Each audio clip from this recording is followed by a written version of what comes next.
नियम है उसको आप कहीं भी अप्लाई कर सकते हैं, लेकिन जो गाउस प्रमेय है उसको केवल बंद पृष्ठ पर ही अप्लाई कर सकते हैं। तो आप एक बार बोलो, गाउस प्रमेय कहाँ अप्लाई किया जाएगा और इसकी सहायता से क्या ज्ञात किया जाएगा?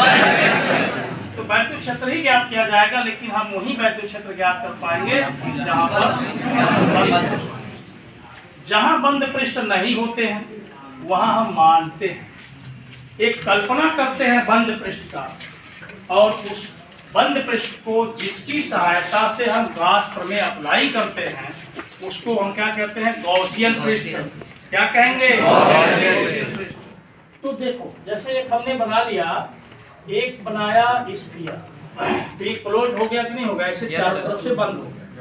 तो जब स्फीयर है तो यहाँ पे गाउस प्रमेय क्या होगा? सीधे सीधे अप्लाई हो जाएगा, क्योंकि ये पूरा का पूरा क्या है? बंद है। लेकिन अगर हम एक पॉइंट चार्ज की बात करते हैं कि यहाँ पे एक पॉइंट चार्ज है भाई, तो क्या ये बंद है? नहीं बंद है। तो यहाँ हमें अब गाउस प्रमेय अगर अप्लाई करना है तो हमें क्या करना पड़ेगा? हम यहाँ पे बंद पृष्ठ की क्या करेंगे? कल्पना, और उसी की सहायता से गाउस थ्योरम अप्लाई करेंगे। तो यहाँ पे जो गॉसियन पृष्ठ बनेगा, यानी जो बंद पृष्ठ बनेगा, उसका नाम क्या हो जाएगा?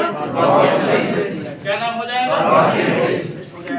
जैसे एक हम यहाँ पे बना लेते हैं एक लाइन, और एक वायर हम मान लें इसको चार्ज कर दिया, इस वायर को चार्ज कर दिया गया, एक लंबा चालक है उसे चार्ज कर दिया गया।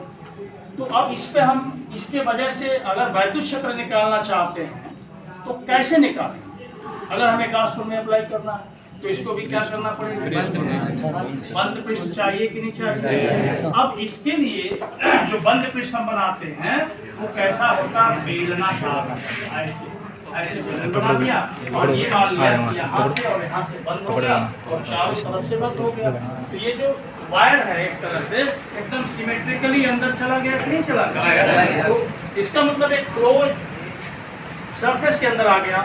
अब क्लोज सरफेस के अंदर जब आ गया तो गाउस प्रमेय हम अप्लाई कर लेंगे, लेकिन अगर ये वायर ऐसे ही होता तो यहाँ पे हम अप्लाई नहीं करना। अब एक चीज हमेशा ध्यान में रखिएगा, जो मैंने पहले बता दिया कि इस वायर की वजह से किसी बिंदु पर इंटेंसिटी ऑफ इलेक्ट्रिक फील्ड हम निकाल सकते हैं, और वह कूलम लॉ से भी निकाल सकते हैं। कंटिन्यूअस डिस्ट्रीब्यूशन ऑफ चार्ज के इस वजह से निकालते हैं। हम मान लेते हैं कि इसके एक छोटे से पार्ट में जो इसका लंबाई है dl, और उस लंबाई पर चार्ज दिया हो गया dq, और इस dq चार्ज से स्मॉल r डिस्टेंस पर यहाँ पर इंटेंसिटी ऑफ इलेक्ट्रिकल फील्ड हुआ कितना? तो आपको पता है कि ये हो गया आपका dE = k dq/r²। एकदम एक कौन सा नियम है? कूलम्ब लॉ से। इसके बाद जब हम बढ़ेंगे आगे तो हमें पूरा अगर E चाहिए तो हमें क्या करना पड़ेगा? करना पड़ेगा। अब वायर कहाँ से कहाँ तक ले रहे हो वह लिमिट अप्लाई कर देना है, अभी समझ गए? और उसके बाद देखो मान रख देंगे कि बाहर आ जाएगा इंटीग्रल dq/r। dq को मान रखना है, इंटीग्रेशन करना है, लिमिट सही लगा देनी है, तो उस वायर की वजह से इलेक्ट्रिक फील्ड बड़े आसानी से ज्ञात। तो ये जो डिस्टेंस है हम यहाँ पे एक्चुअली लेंगे, ये डिस्टेंस मान लो कि ये। अब हमें क्या करना चाहिए? अब हमें r की वैल्यू एक के फॉर्म में ज्ञात करना चाहिए। तो ये फिर हम आपको बताएं, लेकिन अगर गाउस प्रमेय से अप्लाई करना है तब हम उसी को ऐसे करें। अगर मान लीजिए हमें इस पॉइंट पर निकालना है, इस वायर से r डिस्टेंस को निकालना है, तो r त्रिज्या के एक बेलन, बंद बेलन की हम कल्पना करें, बेलन की तरह। क्लियर हो गया? और वह बेलन क्या होगा? वह गॉसियन पृष्ठ कहलाएगा। तो यहाँ पे गॉसियन पृष्ठ बेलनाकार हो गया, यहाँ पे गॉसियन पृष्ठ कैसा हुआ? गोले के आकार में। वृत्त नहीं है, क्या है? गोला। ठीक है, बंद पृष्ठ वृत्त नहीं होगा, हमेशा गोला होगा। ठीक है, अब देखो, तो गाउस प्रमेय पहले ये समझना है कि क्या है। अब तक जो वैद्युत फ्लक्स हम लोगों ने ज्ञात किया है उसके लिए एक खास फार्मूला जो यहाँ पे आपको मैं लिख दूं, उस फार्मूले को देखो। वैद्युत फ्लक्स किसी भी सरफेस से अगर हमें ज्ञात करना है, फाई = इंटीग्रल E.dA ये फार्मूला याद है ना? वैद्युत फ्लक्स का याद करने का ये जनरल फार्मूला है। तो अगर हमें कहीं इंटेंसिटी ऑफ इलेक्ट्रिक फील्ड निकालना हो या किसी सरफेस से बद्ध वैद्युत फ्लक्स का मान निकालना हो तो हमें चाहिए G और ये हमें ये चाहिए। फिर आगे कुछ ऑपरेशंस है जब हमें इंटेंसिटी इलेक्ट्रिक फ्लक्स मिल पाएगा।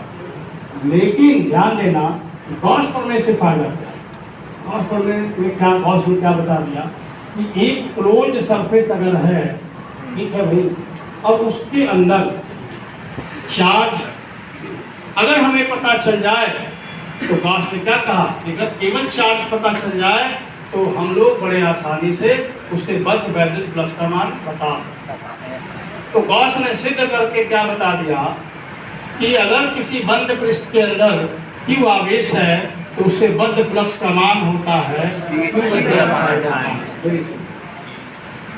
तो जरा दोनों की तुलना करो। यहाँ हमें फ्लक्स निकालना है तो हमने क्या तलाशा, इस जो बंद पृष्ठ है उसके अंदर कितना आवेश है, केवल हमने यही खोजा। क्या एप्सिलॉन नॉट भी हमें खोजना पड़ा? तो हमें केवल क्या चाहिए था, कुल आवेश चाहिए था, जबकि यहाँ पे देखो बहुत कुछ चाहिए था, है कि नहीं? तो अब वैद्युत फ्लक्स निकालना गॉस प्रमेय की सहायता से आसान हो गया कि नहीं हो गया? तो ये देखो जरा यहाँ देखना ध्यान से। अब हमने ऐसा बना दिया, एक स्फीयर बना दिया, उसके अंदर Q चार्ज रख दिया, एक हमने यहाँ पर कोन बना दिया, शंख बना दिया, Q चार्ज रख दिया, यहाँ पर हमने एक बेलन बना दिया और यहाँ पे हमने क्या किया, एक Q चार्ज रख दिया। बोलो भाई समझ गए? और कुछ ऐसा हमने सरफेस बना दिया, ऐसे जलेबी टाइप का, इसमें भी Q आवेश रख दिया। अब बताओ, आपसे केवल ये पूछा जाए इससे बद्ध फ्लक्स कितना हुआ? क्या कहा? केवल कुल आवेश एप्सिलॉन नॉट से भाग में, तो बस, इसके अलावा कुछ नहीं। तो यहाँ पे कितना होगा? Q upon epsilon not. Ali बताओ यहाँ क्या होगा? यहाँ क्या आसान हो गया कि नहीं हो गया? तो गॉस प्रमेय से ये जो प्रॉब्लम थे काफी आसान हो गए कि नहीं हो गए? तो अब यही गॉस प्रमेय है, पहले तो इसको लिख जाओ। लिखो, इस प्रमेय के अनुसार